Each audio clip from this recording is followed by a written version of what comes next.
kamu nak sediakan sedikit ala kadar hidangan makanan. Nyo yang kamu siapkan si bule pemurung dah manok sebelah ada sedekah dumurung lingka.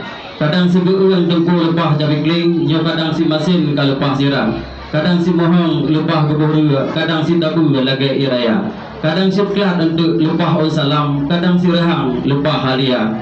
Kadang si fit nyo ka lepah kunyet, kadang si penget nyo apui mugurang. Kadang si masam nyo lepah bakuyun, nyo bak kamu mabun hana sengaja. Nemaklum diduku kamu nyo diunasah hutung, nyo hana gak mupum resep di kakak.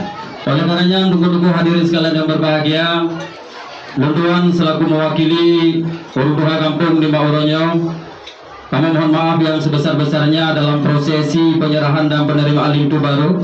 Mungkin nak tutur kata dan bahasa yang kurang berkenan, ada sikap, perilaku dan tingkah laku yang tidak pada tempatnya. Nyo jaro sipluh dia duhule maaf melake bak tungkum dumna. Takoh bak mane tungku nyo pegat tu jambu sinyak le dulu dalam belang raya. Lun pegah haba nyo kurung madu maklum tungku nyo lun manteng sangat hat muda. Longkoh bak lawah tungku nyo rubah bak gerundung, longkoh bak jantung nyo ka pisang tuha. Lun pegah haba tungku nyo hana mepat orang merujung, maklum tungku lun nyo hana biasa. Umpama nitik ban penuh bule nyo hana lagi di dalam paya. Menansit ulun tuan nyo sangat kurang ilmu, nyo hana lagi bak pegah haba.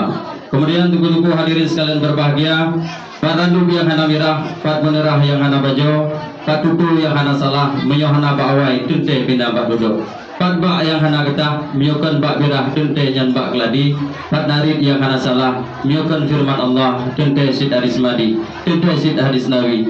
Akhirnya kamu sigatu daripada mewakili Urduha Kampung, melaki maaf berai-rai maaf. Semoga pertemuan yang kita laksanakan di Bauro yang mulianya kiranya akan mendapatkan rahmat dan ridha Allah Subhanahu wa taala. Terima kasih atas segala perhatian. Mohon maaf atas segala kekurangan. Billahi taufiq wal hidayah. Wassalamualaikum warahmatullahi wabarakatuh.